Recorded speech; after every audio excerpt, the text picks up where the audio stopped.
Hello everyone, Scott here with another video. Holy crap, this video came out a lot quicker.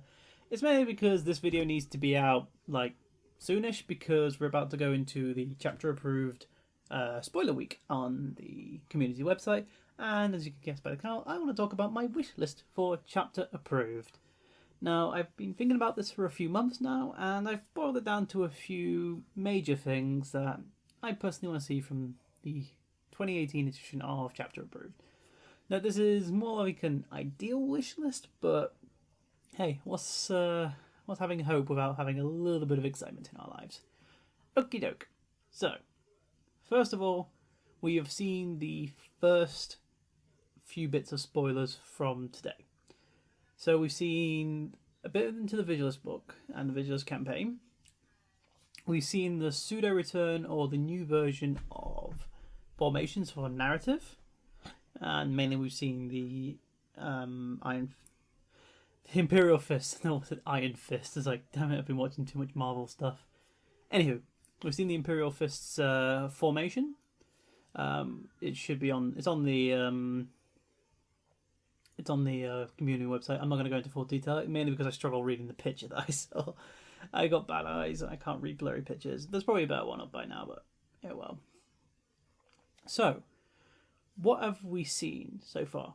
We've seen confirmed point cross reductions to the Necrons.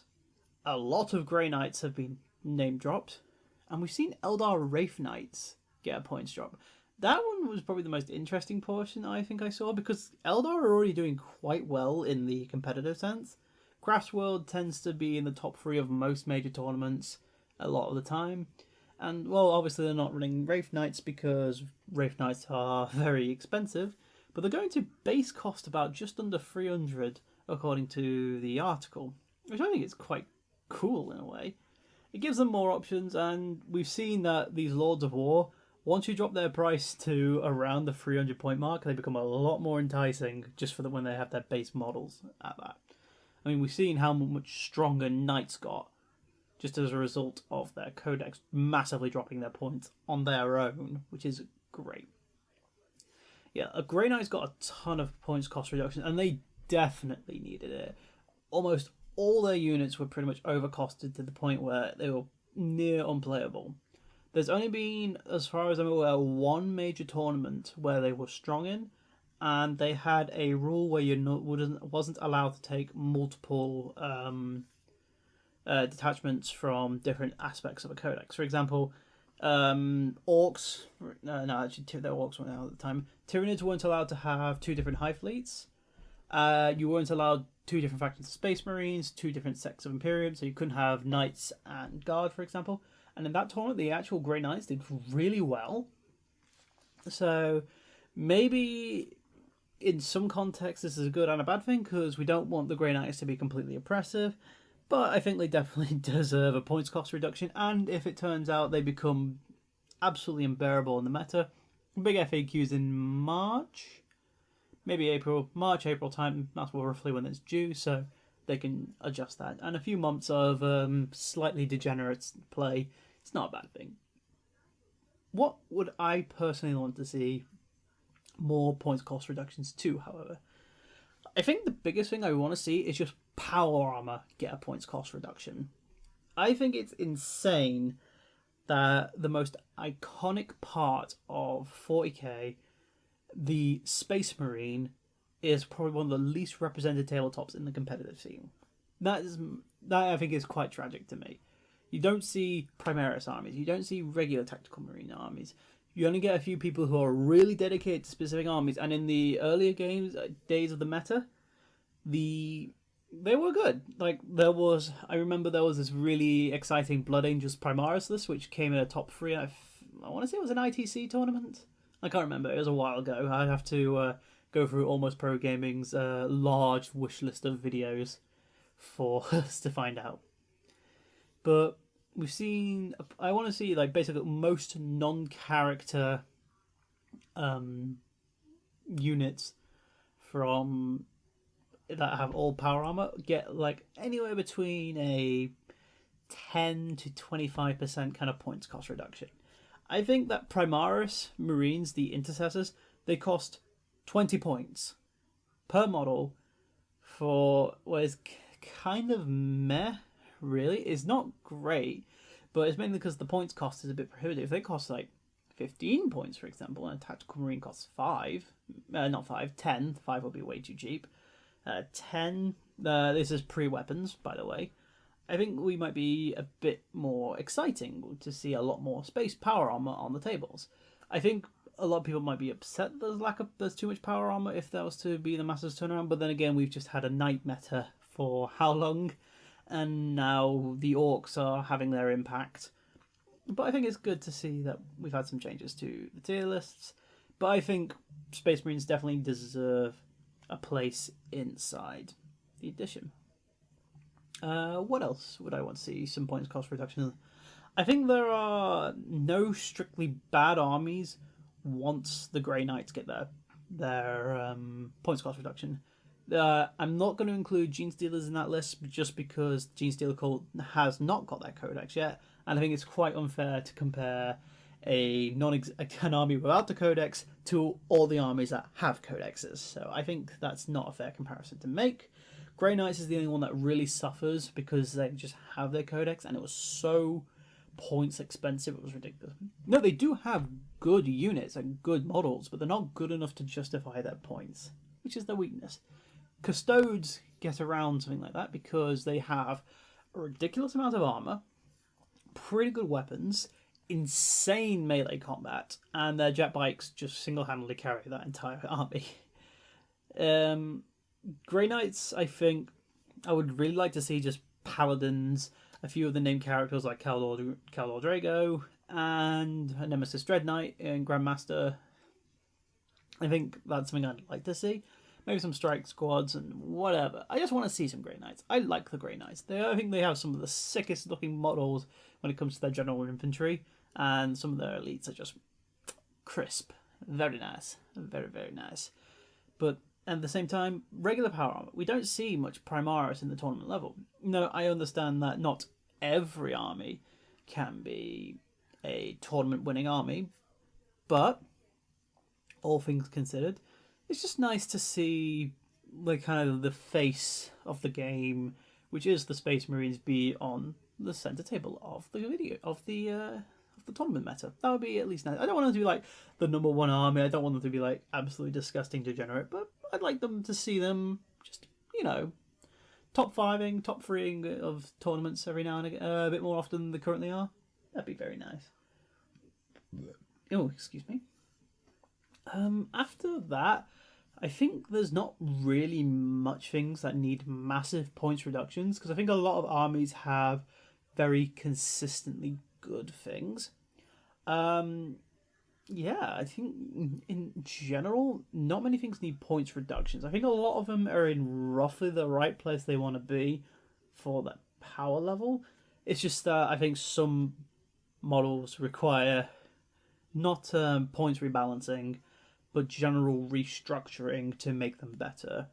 Because especially with some of the deep strike changes and some of the alpha and some of the ways of prohibiting alpha strike, some units just aren't going to be great. For example, the Tyrannid, it's not Shrieks, they don't have models. Raveners, that's it. Raveners aren't great. They really aren't. And with the nerf to deep strike, because they need a redesign, because they were designed with the original deep strike rule in mind of you can deep strike anywhere turn 1. Now we are currently in a beta code rule for deep striking within your deployment zone. No, you can't even deep strike at all in turn 1 anymore, and then you can deep strike wherever according to your deep strike rules on turn 2. That means like there's going to be some models that basically require character sheet redesigns because they do not have the impact to come in on turn 2 like that. They're not like, say, a Trigon, for example, which when it comes up on turn 2, it brings a squad with it, which is either Gene Stealers, which will just rush in and wreck face, or it's going to bring 20 Devourer Termagants with them, and they're going to light up everything, and it will be absolutely disgusting because that is 60 shots coming out with very little way of protecting yourself. And they will be in range because they are 18-inch range. You said 9-inch minimum range to get them in. And if you order them right, your Trigon goes in on top of that, play, let's say, Behemoth on it, and then it just punches dudes. It's real strong. Raveners don't really have that level of strength, and I think any unit that's basically designed to be around a deep strike, I don't think is really going to be as viable unless it's a real power unit. It's like infantry-based, small infantry deep strikes, with very few exceptions, like, for example, the Sanguinary Guard from the Blood Angels. I think that's what they're called. But basically the ones that can relocate with a stratagem and then dive in. But they're not really deep striking anymore, are they? They're relocating with a stratagem. It's semantics difference. Okay, so we've seen... So that was basically a long-winded way. Some things need more than just a point cost reduction, because if we would just reduce Raveners to the point where they're good, they kind of become oppressive. Because you just have all this map control, which arguably can be a good thing. Oh, another thing before I carry on, we did see the acceptable losses rules for match play, which basically means is you can get tabled, but if you have been really good at scoring objectives and just constantly going objective after objective after objective, you can get tabled and you can still win, which I think is great, because you can really design a list to be so good at securing objectives with great mobility and great killing potential of very specific targets, or achieving army thematic goals. Like, let's say you're playing the Thousand Suns, like I do, and half your powers or half your victory point conditions are do X things with powers. You can design your list around that, and you can get some massive points gains, especially if you're playing the Maelstrom of War. Obviously, if you're playing Eternal War, I always forget the name of it. The one is more the objective focus, and you don't have the data card. They don't have the data cards to. That one's a bit harder to do, but then again, some of those game missions get monstrous amounts of points. Let's see. That's my gush on the acceptable losses rule. I really like that. I think it's going to be a great addition. Until someone works out a way to make it completely oppressive, and then they have to end up inevitably removing it, because, we can't have nice things for very long. Okay, so now the other half of points going up, down, some points need to go up. So, we've already seen a confirmation that Chaos Cultists are getting a points increase. We don't know by how much. I'm going to imagine it's 1 or 2 per model. And I think this is pretty important. The Chaos Cultist spam is basically the linchpin of all Chaos-centric armies, with the exception of the Death Guard, who use their Poxwalkers. Like, you're probably using Alpha Legion just so you get that -1 to hit. They are so good at screening, so good at getting map control, because you have these massive 30-something man blobs, and they just go from objectives to objectives, making these big lines of sight, basically effectively terrain pieces, and they have guns so they can shoot back. It's not great shooting, but it's still shooting. But you can, and with the changes to the charge rules, it becomes so much easier to screen. And I think if they didn't increase these points costs, we need to see the definite increases, as it were. We have not seen anything else of what I've read in that article, but we have seen there is going to be some oversight to the Forge World models in 40k.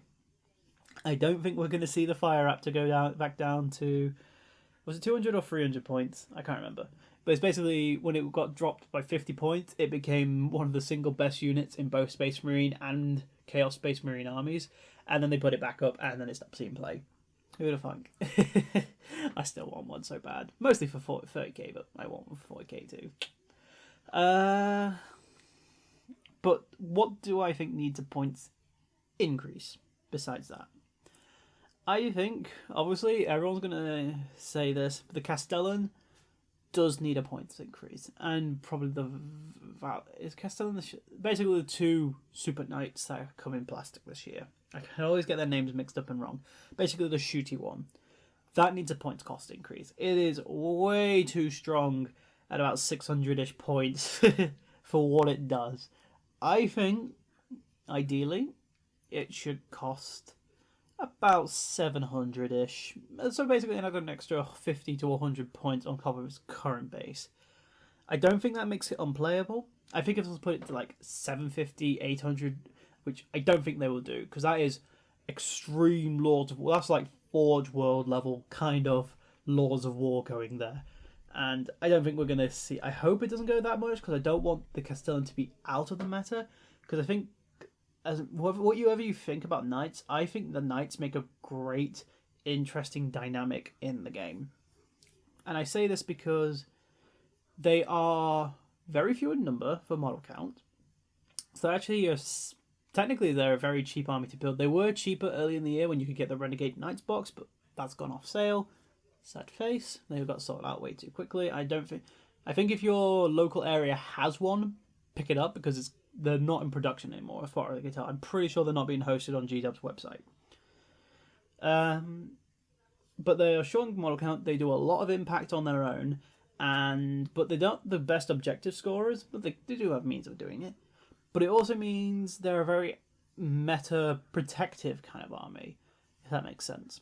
If Swarm, depending on what the meta is, Knights can basically be a stopgap for some very oppressive armies, which I think is important to have. It stops basically one army running completely rampant throughout the entire game. Because if a army is like, let's say, Guards, for example, which is really good at killing lots of guys at once, but not amazeballs at killing big Knights, especially when they're using their stratagems like rotating iron shields and all that stuff to protect them, it means that basically they can't just run away with this massive oppressive gun line. I think having an army which is basically, it prevents certain armies from being broken. Like, I think that's a good thing to have in a tournament. It means you don't have to bring, let's say if Knights didn't exist in the game, you didn't have to bring... If the Knights didn't exist, you didn't need as much anti-armor, because people were bringing minimum armor anyway. They have a few big units in their list, and then the rest is mostly infantry surround, because that's what really benefits the design of 8th edition.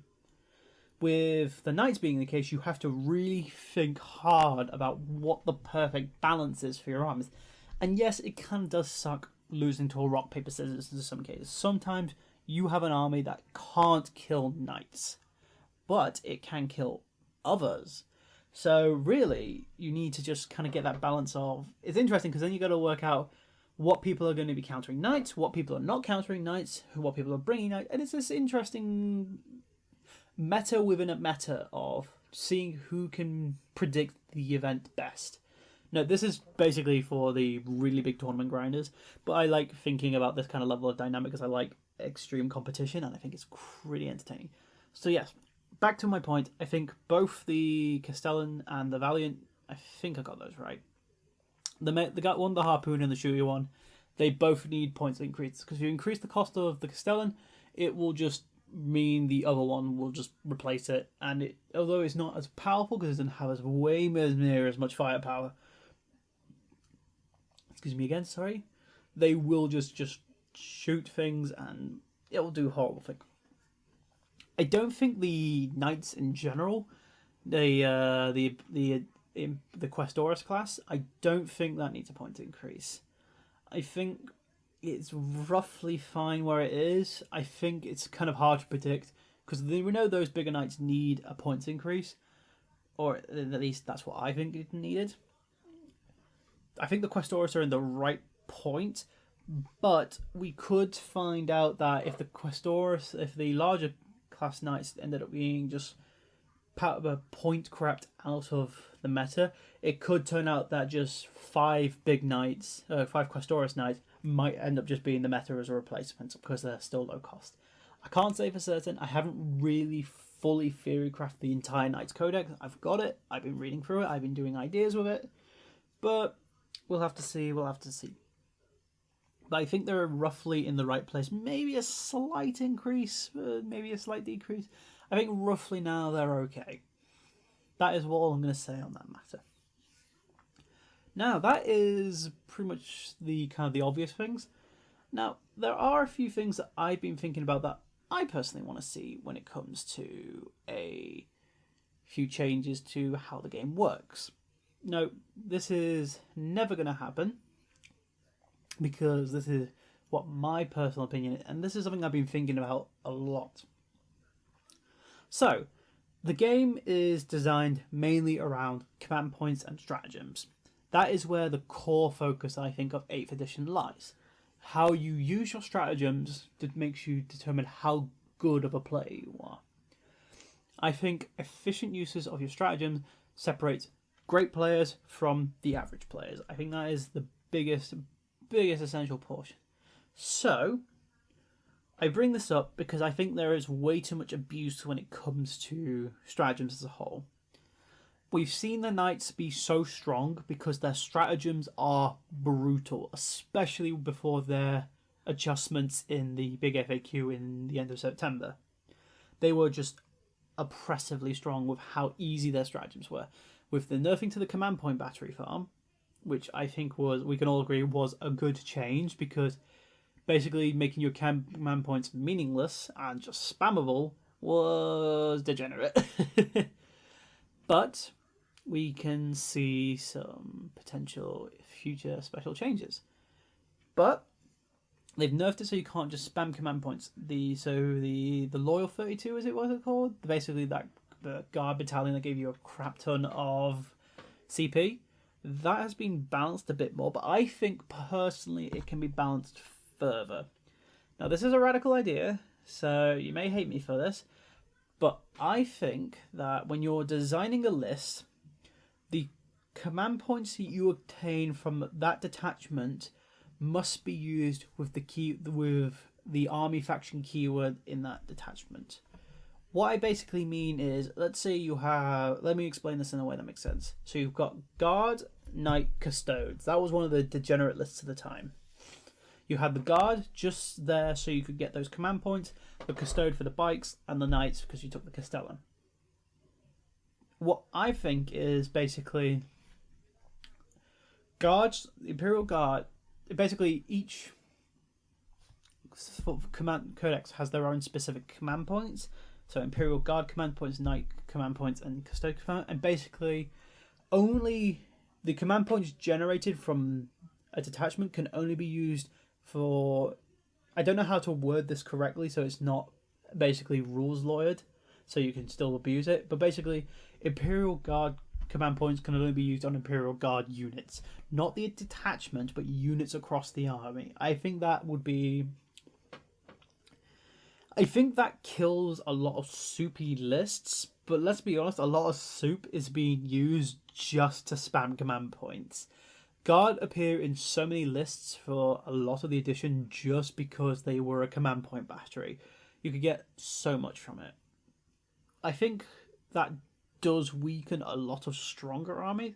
Like, it brings knights down a lot just because you don't have that free access to command points.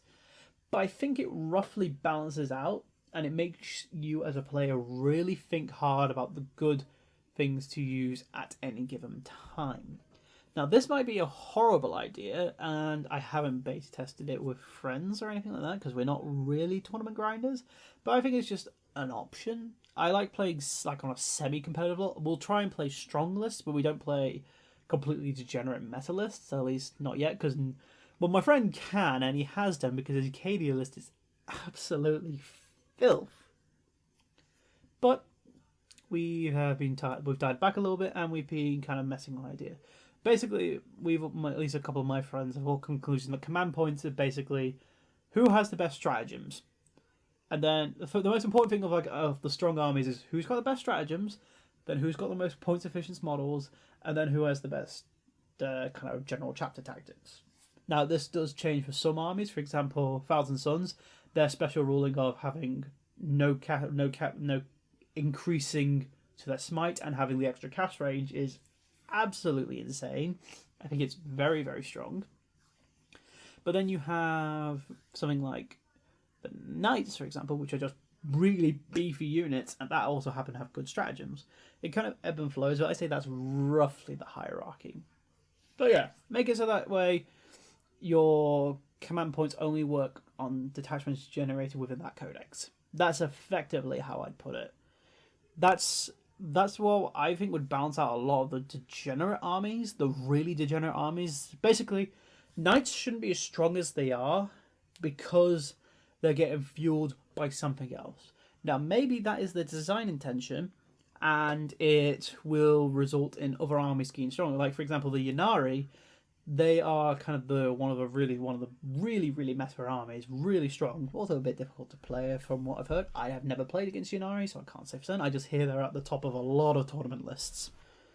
But they kind of work because they require the Eldar and the Craftswells and the Drukhari, let's try and get this right, to balance out the things.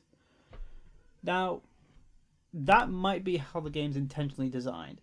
I think because we haven't had all the codexes, it does have some limitations to that. Because it basically means Imperium get a huge advantage just because they have all this selection. You've got Space Marines, you've got Admech, you've got Knights, you've got Guard, you're going to have Sisters of Battle very shortly in their codex now. And my lord, the Sisters of Battles are so strong already. Acts of Faith are horrible. My friend plays a Sisters, not a full army because he doesn't have all the points for it yet, but he plays a large portion of a Guard army with Sisters. And Celestine and some of those Bolter squads are absolute filth. Oh my god, that is filth. I'm not saying nerf it, but I'm just saying it's filthy. I mean, it's fun to kill Celestine because, you know, it makes me feel happy inside. But yeah, that is. But we're going to see a lot of Imperium, and with the Sisters Battle Codex, if anything is to believe, no army has gotten really weaker since its codex has come out. It might have changed the layout of the army or what it does, but no army. So I think there might need to be some adjustments made to how command points work to prevent this constant thing of, well, these are guys who got strong strong stratagems, but they don't have really the points to get a lot of them. So let's just put Guard in there and boom, problem solved. Like the Guard strategy, I don't want to see the increased points of costs to Guard units because I think that would be a horrible idea. But I think there needs to be a creative strategy to breaking it. Okay, that's enough about command points. I've got one more thing that I want to talk about before we go to the spotlight. And my lord, this is already a very long video. This is very rambling. This is a podcast now, boys. Okay, so I think the biggest thing I want to see from Chapter Approved is not points of cost adjustments to datasheets, but I want to see adjusted datasheets. Basically, because the game has evolved so much more in this edition than any other edition. And what I mean by that is basically G-Dubs has an active role in development of the edition as it's occurring and not just refreshing the edition every couple of years to the next version. That basically means that the game has adapted from its initial vision and has changed to basically what I would call 8th edition, 8.5 edition. Maybe a bit more than that, especially when Chapter Approved come out. If some of these changes make it through, that has changed a lot. That's radically changed design of some very key aspects, like the deep strike, like the acceptable losses rule, like the charge change that happened in the big FAQ in September. A lot of changes are constantly happening to change how the edition works. So I think some character sheets or some data sheets in general could be updated to adjust for that. I think, for example, a lot of models that are very dependent on Deep Strike have been severely crippled as a result. For example, the Morlock in Tyranids. Now, I use these examples before you go. You don't really have a wide selection of examples. This is because I'm just using my experience. If you have any suggestions of models in your army codex that I've not mentioned that you want to change, put them down in the comment section. I have Knights, Tyranids, small amount of Custodes, Thousand Sons. I think I've said them all. Yeah, I think I've said. Oh, and I have some Demons of Zinch. I'm talking from my experience. Your experiences may be a bit different, but this is what I'm going on. back to the Morlock. Basically, it's a fun unit, but it only works with Deep Strike because it pops up out of the ground, does mortal wounds to the things around it, and then it can't fight, it can't charge. It's basically useless because it doesn't even have good weapons. It has scything talons, not monstrous scything talons, so it's got no AP to back up its large strength. So basically it's only killing infantry, and it's not even doing a very good job of that. I've had a Morlock appear in a guard detachment area, did about 3 mortal wounds, so it killed 3 models, and then he proceeded to get lighted up by the rest of the army when they just fell back. It definitely needs adjustment. The fact that it requires a turn to go underground and then another turn to come back, which means it's going up in turn 2, it goes down in turn 3, then back up in turn 4, and then it can charge in turn 5, which is probably not doing very much. It's a very rubbish model. It needs better weapons. Oh my god, it's terrible. But I like it. It's cool, and I run it in like 80% of my Tyranid lists. But there's a lot of models that are dependent on certain things to work. Some are not as bad. For example, the Zoanthropes probably didn't predict the change to the Smite rule, but because the Tyranids isn't focused around their psychic powers, they've got some very strong ones, but they're not focused on them. You can still abuse that Smite, because if you're taking a Neurothrope and 2 6-man Zoanthrope squads, you're still probably using that Smite on a 5 and a 6 on those 2 squads, because that's 3 plus D3 mortal wounds and 3 plus 3 mortal wounds. So that is, I think, fine, but some things that are especially designed around Deep Strike, like strike squads, for example, where half your infantry is in the reserve, yeah, there might need to be some changes. But obviously, they can't be changed too much, because then you get the Alpha Strike pattern problem again. But I just want to see more generalistic updates to some of the really lesser played models.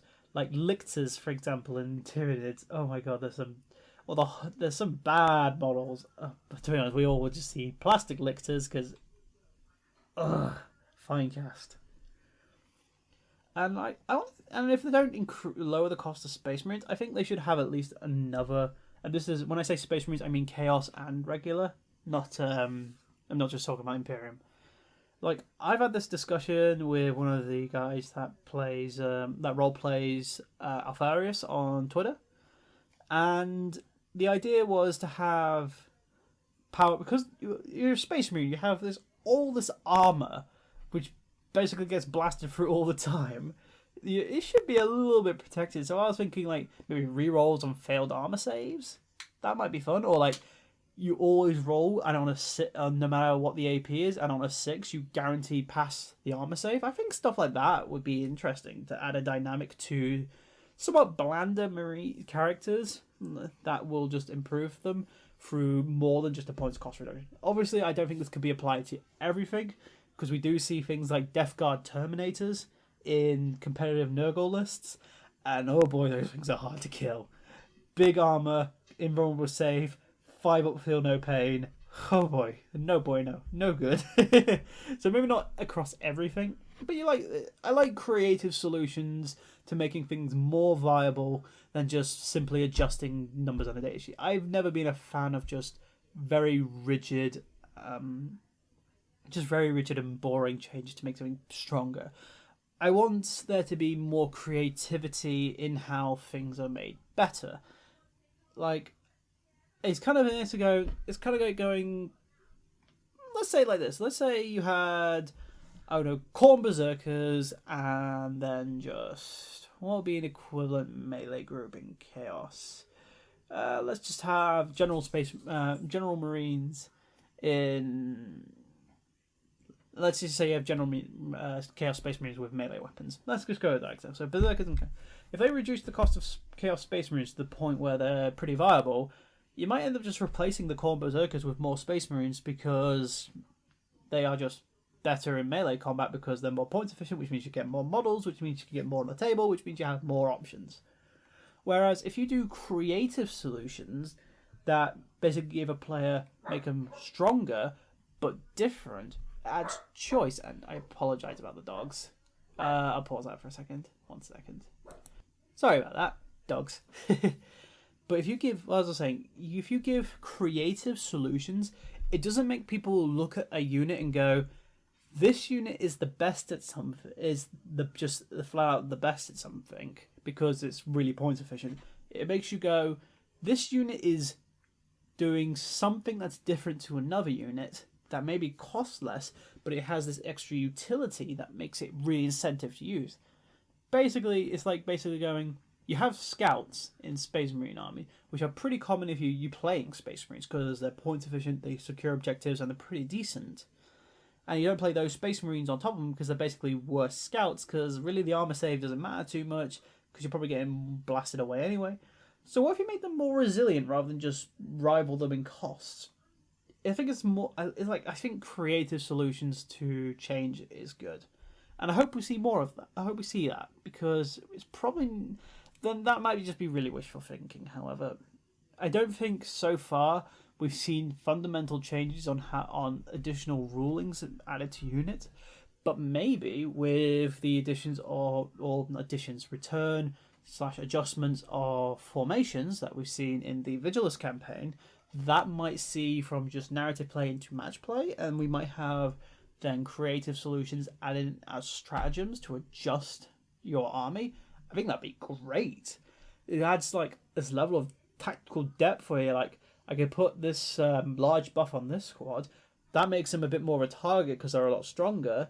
But then again, I could put him on a different squad on a different location so they can do this thing over there. And it gives you choice, and I really like that choice.